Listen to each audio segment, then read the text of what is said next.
कहा जाता है कि सूर्य की तरह चमकने के लिए सूर्य की तरह जलना बहुत जरूरी होता है मेरे दोस्त। तो एक बार फिर बहुत बहुत स्वागत है डीएलएस एजुकेशन के डिजिटल प्लेटफॉर्म में। आज का यह वीडियो आपके लिए काफी ज्यादा महत्वपूर्ण है, क्योंकि आज की इस वीडियो में हम लोग जानेंगे कि अगस्त महीने से पढ़ करके बोर्ड की परीक्षा में कैसे 90%, 95%, 80 या 85% नंबर हासिल किया जा सकता है। वह कौन सी रणनीति है, वह कौन सी छोटी गलती आप कर देते हैं या आपसे हो जाती है जिसके कारण आपका समस्या बढ़ जाता है और आपका रिजल्ट शानदार नहीं हो पाता है। एक छोटी सी गलती आगे चल करके बहुत बड़ी बन जाती है और उस गलती का भुगतना इतना बड़ा पड़ता है कि जीवन भर पछताना पड़ जाता है।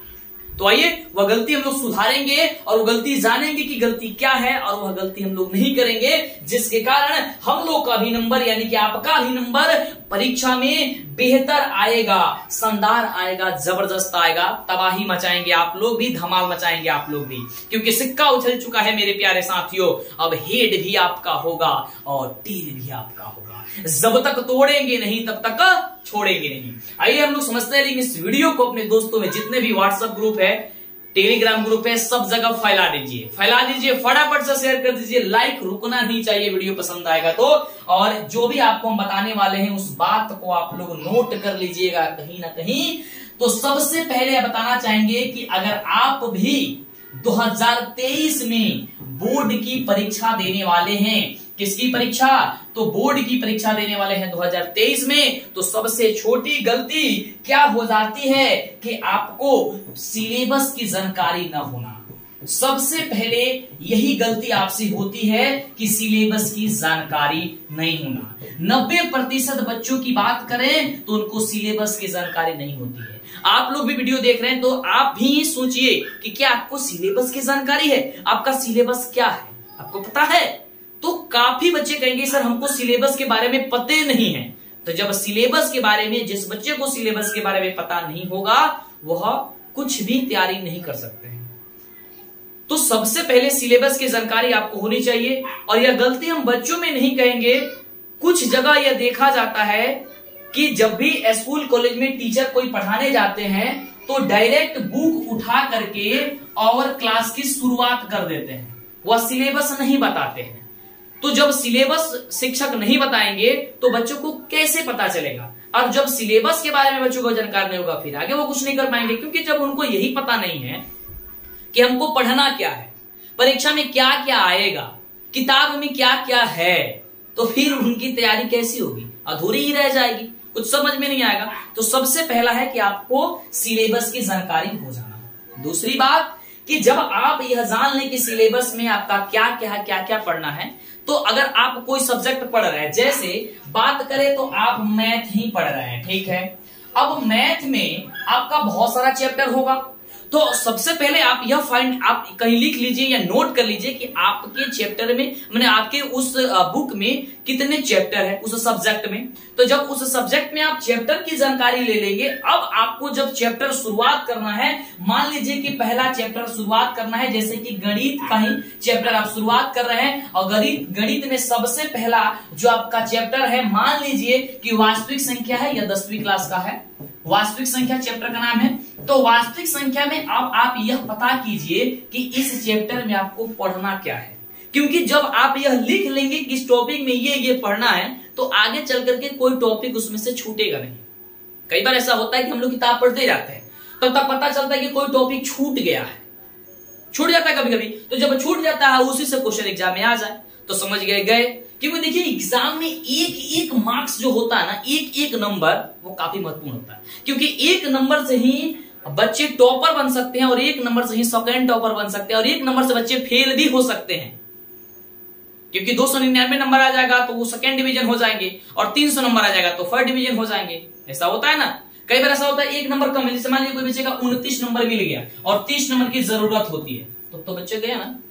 तो बोर्ड परीक्षा में एक नंबर की जरूरत होती है, तो आपको मिस नहीं करना है। आपको सबसे पहले जो भी आप चैप्टर पढ़ रहे हैं, आप पहले ये पता कीजिए कि इस चैप्टर में क्या पढ़ना है। दूसरी चीज, आप टीचर से यह पूछिए कि सर इस चैप्टर से कितने अंक का प्रश्न हमारी परीक्षा में आएगा, आप ये पता कीजिए। क्योंकि जब आप ये भी पता कर लेंगे कि इस चैप्टर से कितने अंक का प्रश्न आएगा, तो आप उस चैप्टर को पढ़ने में यानी कि आपको उस चैप्टर को पढ़ने में बहुत ही मजा आएगा। जैसे वास्तविक संख्या से 10 नंबर का क्वेश्चन पूछा जाता है, या आप मान लीजिए 10 नंबर का, अब तो आपके दिमाग में चला गया कि अरे यार इस चैप्टर से 10 नंबर का क्वेश्चन आता है, यानी कि इस चैप्टर को हम लोग को ऐसे पढ़ना है ताकि हमको 10 में 10 मिल जाए, मजा आ जाएगा, 10 में 10 मिल जाएगा, क्योंकि तब तो 90 नंबर का ही तैयारी करना पड़ेगा। तो अब आपको उस चैप्टर को पढ़ने में एक अलग ही मजा होगा, है ना। तो देखिए ये छोटी बात लग रही होगी आपको, लेकिन यही बड़ी बात है।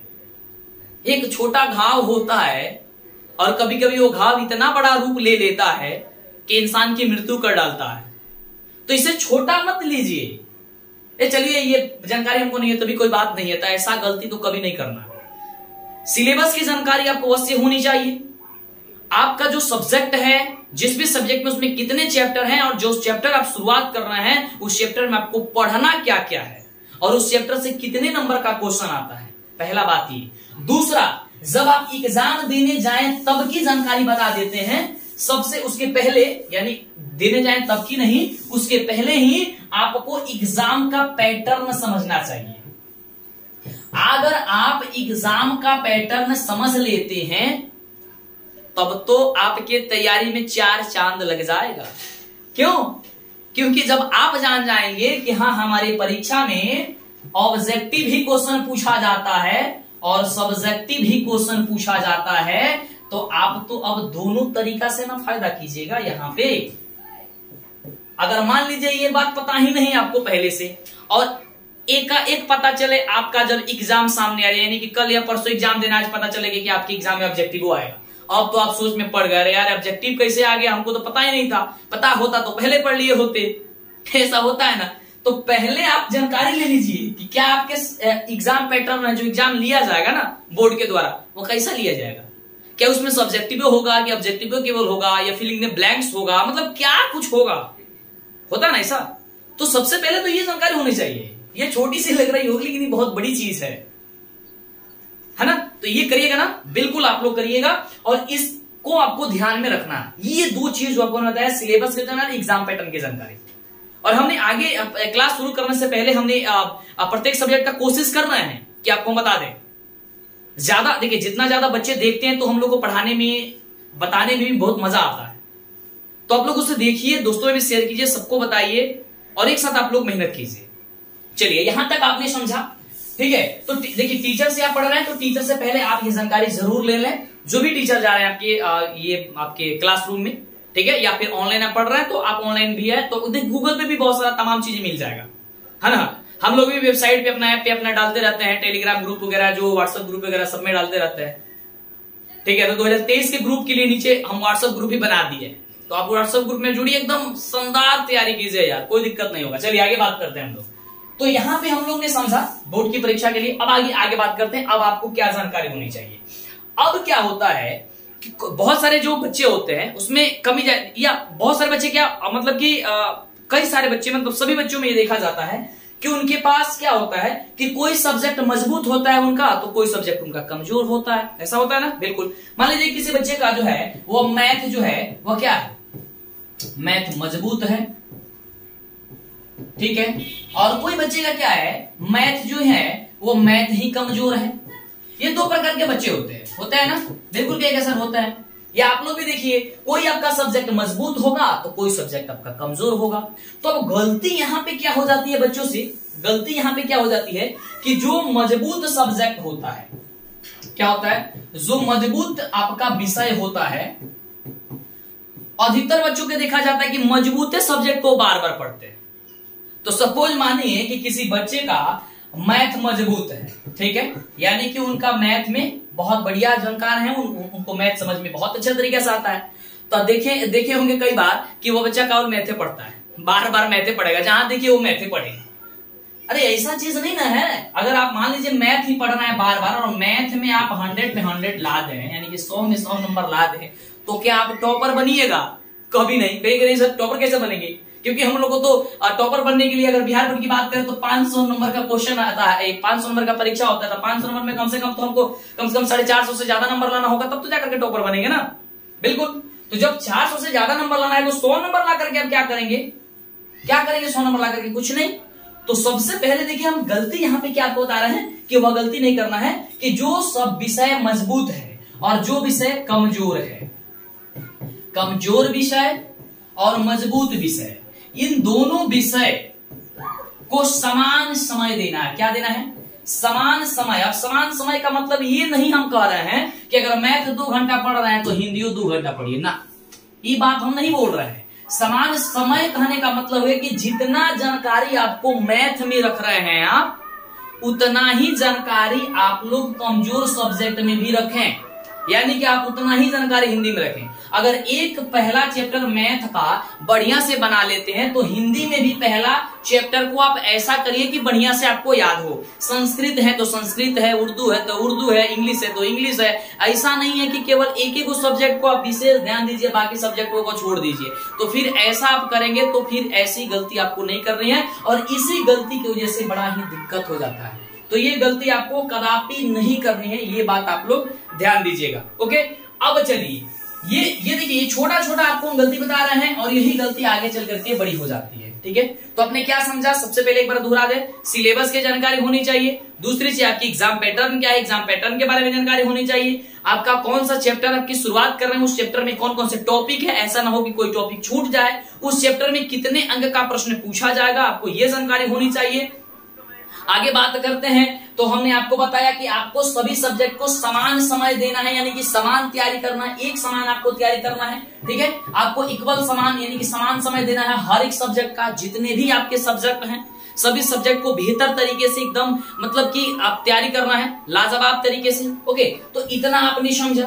ओके, अब रही बात टाइम टेबल की। अब देखिए यहाँ पे आती है बात टाइम टेबल की, तो आपको टाइम टेबल जो है वह इस पे तो विशेष ध्यान देना है। और इसमें एक हकीकत वाला बात और बताना चाहेंगे कि जो टाइम टेबल होता है ना, वह 99% बच्चे का टाइम टेबल जो बनाते हैं उसे फॉलो नहीं करते हैं। यानी वो जो मान लीजिए बना दिए कि हमें सुबह 4 बजे उठ करके पढ़ना है, तो 2 दिन 4 दिन 10 दिन 20 दिन पढ़ेंगे फिर छोड़ देंगे। तो ऐसा टाइम टेबल आपके पास कभी भी नहीं रहना चाहिए। ऐसा टाइम टेबल आपको नहीं रहना चाहिए। टाइम टेबल आपका वही हो जो आप फॉलो कर सके। अब इसमें क्या है, ऐसा नहीं है कि आप लोग हमेशा पढ़ते रहिएगा ना, ये गलती तो कदापि नहीं करना। हमेशा पढ़ने वाला काम कभी नहीं। देखिए, अगर आप हमेशा पढ़िएगा तो भी दिक्कत है। देखिए, लत हर एक चीज की खराब होती है, वो पढ़ाई क्यों नहीं हो। पढ़ाई की लत लग जाए तो ही खराब है। ऐसा नहीं है कि किसी से प्यार करना ही एक बुरी आदत है। पढ़ाई में भी अगर आप लत लगा देते हैं तो भी एक बुरी आदत ही है। ऐसा नहीं है कि आप लोग उसी में एकदम भीड़े रहे दिनों रात, ये गलती कदापि नहीं करना है। तो आप लोग को क्या करना है कि टाइम टेबल को एक अपने अनुसार से देखिए। अब कहिए कि सर आप टाइम टेबल बता दीजिए, हम उसी टाइम टेबल से पढ़ेंगे, तो ये यार गलत बात है। अगर हम टाइम, जैसे कि सच्चाई है ना, बहुत जगह आपको टाइम टेबल मिलना शुरू हो जाएगा, हाँ इस टाइम से पढ़िए उस टाइम से पढ़िए, लेकिन हम ऐसा नहीं कहते हैं कि आप इस टाइम से पढ़िए उस टाइम से पढ़िए ना। क्यों नहीं कहेंगे? क्योंकि आप ये ना जानते हैं कि आपका या स्कूल कॉलेज कब है, आपके घर में काम कौन सा है। अब हम तो हर एक बच्चे का नहीं ना जानते हैं कि किसका कौन सा काम है, किसके घर कौन 6 बजे पढ़ने चला जाता है, कौन 5 बजे उठ के चला जाता है पढ़ने कोचिंग वगैरह, या कौन 9 बजे जाता है या कौन नहीं जाता है। अब सभी बच्चे के लिए कैसे बनाएंगे हम टाइम टेबल? आप क्या कीजिए, आप अपने अनुसार समय सारणी बनाइए। यानी कि आप लोग क्या बनाइए, समय सारणी जो आपका टाइम टेबल है ये आप लोग अपने अनुसार बनाइए कि आप किस टाइम को फॉलो कर सकते हैं, और कोशिश कीजिए कि आप उस समय को लागू करें, उसे आप फॉलो करें। अगर देखिए एक चीज होता है यार, इस चीज को हम समझा दे पहले। देखिए, जब भी हम लोग टाइम टेबल बनाते हैं ना, टाइम टेबल बनाते हैं तो अक्सर क्या होता है, हम भी बहुत बार टाइम टेबल बनाते थे, टाइम टेबल एकदम बना करके साट देते थे, फिर बाद में फाड़ देते थे, क्योंकि वो लागू ही नहीं होता था। क्योंकि जिस टाइम से अगर हम बोल दिए ना कि हाँ हमको सुबह हम 5 बजे उठ जाना है, हमको पढ़ना है, तो 5 बजे काम कोई पड़ जाएगा, वो 5 बजे ऑटोमेटिक काम पड़ जाता है। दिन में सोच दिए नहीं हमको 4 बजे को शाम को 4 बजे पढ़ना है, तो 4 बजे ही काम आ जाता था। ऐसे में बड़ा तंग होते थे। तो एक दिमाग लगाए कि अगर हम यह तय कर लिए कि टाइम टेबल में कि हमको शाम 4 बजे पढ़ना है, तो देखिए आपको क्या करना है। सपोज मान लीजिए कि आप क्या किए कि सर हमें 4 बजे पढ़ना है, 4 बजे से पढ़ना, ठीक है, 4 बजे से पढ़ना है। अब क्या हुआ कि उसी समय का कोई काम आ गया, जैसे जब बाजार ही जाना है, कुछ लेकर आना है, या कोई मेहमान आ गए, या कुछ हो गया, ठीक है, तो आपको अब क्या करना है, अब आपको उस समय क्या करना है कि 4 बजे अगर पढ़ने के लिए आपने बोला, सपोज मानिए 4 बजे से आप 6 बजे पढ़ते थे, यानी कि 2 घंटा, ठीक है, तो जब 2 घंटा पढ़ते थे तो ये तो समय निकल गया 4 बजे वाला। तो क्या कीजिए कि आप जब भी फ्री हो तो 2 घंटा का आप मैनेज करना है, यानी कि अब 4 बजे से 6 बजे तक अगर आप डिस्टर्ब रहे तो 6 बजे से 8 बजे तक पढ़े, केवल उस दिन के लिए। अब ऐसा नहीं कि अब टाइम टेबल चेंज करते हैं ना, ये हम भी बहुत बड़ा गलती की है ना, तो ऐसा गलती नहीं करना है। ओके, तो इस चीज को आपको ध्यान रखनी है, यानी कि जो आप टाइम टेबल, यानी कि जितने घंटे का आप लागू कर रहे हैं, जैसे मान लीजिए कि मैथ को आपको 1 घंटा देना है या 2 घंटा देना है, आप अपने अनुसार से ये बना लीजिएगा। मान लीजिए 2 घंटा मैथ पढ़ना है, ठीक है, तो 2 घंटे पढ़ना है। मान लीजिए कि कोई काम आ गया उसी समय, जिस समय आपने मैथ का समय रखा है, तो उस समय उसको छोड़ दीजिए, ठीक, लेकिन जब फ्री हो रहा है तो वो 2 घंटा को आप लोग पूरा कर लीजिए, बस सिंपल सा बात है, पूरा कर लीजिए, हो गया आपका। तो ये काम अगर आप कर लेते हैं तो आपका रिजल्ट अगर जबरदस्त नहीं आया, शानदार नहीं आया, फिर आप कहिएगा कि सर क्या आपने बताया, बिल्कुल। तो इस तरीके से पढ़ाई कीजिए। और दूसरी चीज, अगर आपके एग्जाम में ऑब्जेक्टिव आता है, जैसे बिहार बोर्ड की बात करते हैं स्पेशल, तो उसमें 50% ऑब्जेक्टिव, 50% सब्जेक्टिव आ रहा है। कोरोना काल में ऑब्जेक्टिव की संख्या दोगुना कर दिया गया था, लेकिन अब ऑब्जेक्टिव आधा कर दिया गया, यानी कि 60 में 50 क्वेश्चन को बनाना है, बिहार बोर्ड की बात करते हैं तो, यानी कि 50% ऑब्जेक्टिव और 50% सब्जेक्टिव अभी भी आ रहा है आपके एग्जाम में। तो अब क्या करें कि प्रत्येक सब्जेक्ट का आप चैप्टर वाइज ऑब्जेक्टिव तैयारी करें, और 90% बच्चे क्या करते हैं, चैप्टर वाइज ऑब्जेक्टिव नहीं तैयारी करते हैं और बाद में पछताते हैं। जब आप सभी इस तरीके से तैयारी करेंगे और इन सारी बातों को आप फॉलो करते हैं, लागू करते हैं, तो आपका बहुत ही जबरदस्त रिजल्ट आएगा। तो टाइम टेबल आप अपने अनुसार से बनाइए और टाइम टेबल को आप लोग फॉलो करने का जरूर कोशिश कीजिए। अगर उस समय आप समय नहीं मिल पाता है तो फिर आप अगले समय पे ध्यान देकर और उसे पूरा जरूर कर लें, ठीक है। तो अगर कोई डाउट है, नीचे कमेंट बॉक्स आपके लिए खुला हुआ है, आप कमेंट कर दीजिए हमें, ठीक है, और कमेंट करके आप पूछ लिया करें। कोई भी सवाल है नहीं हो सकता, हो सकता है तो हम आगे आने वाले वीडियो में बता देंगे, अगर कमेंट का जवाब आपको नहीं दे पाते हैं तो, क्योंकि आप कमेंट करेंगे वहां पे जवाब देने लायक नहीं हो, जैसे मान लीजिए वहां पे लिखना है और लिख करके अगर हम नहीं समझा सकते हैं आपको, तो आपको वीडियो बना देगी, आपका बहुत ही जबरदस्त आपका कमेंट होगा। तो कमेंट, लाइक, चैनल को सब्सक्राइब, शेयर जरूर कर दीजिए। ऐप मेरा डाउनलोड कीजिए, नीचे डिस्क्रिप्शन में लिख के, मेरा किताब भी मार्केट में आ चुका है, DLS education Mantu sir, captain publication से, या फिर रोशनी पब्लिकेशन मांगेगा, मिल जाएगा किताब मार्केट में, या फिर अमेज़न से भी खरीद सकते हैं। नीचे डिस्क्रिप्शन में सबका लिंक दिया गया है, डिस्क्रिप्शन एक बार चेक कर लीजिए और जबरदस्त